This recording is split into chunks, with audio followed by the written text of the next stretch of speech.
You're watching Infinity Tech. Let's fix your iPhone screen not responding to touch. First, force restart your iPhone. For iPhone 16, quickly press volume up, then volume down, then hold the side button until the Apple logo appears. Clean your screen with a soft, dry cloth.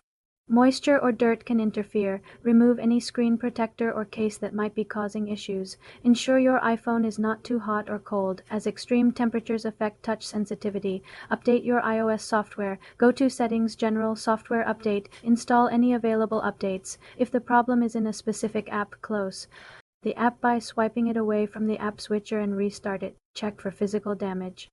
A cracked screen may need repair. If the issue persists, reset all settings. Go to Settings, General, Transfer or Reset iPhone, then Reset. Choose Reset all settings. This won't erase data but resets preferences. As a last resort, back up your iPhone and restore it via a computer. If nothing works, contact Apple support for potential hardware service. For more simple computer tutorials, subscribe to the channel.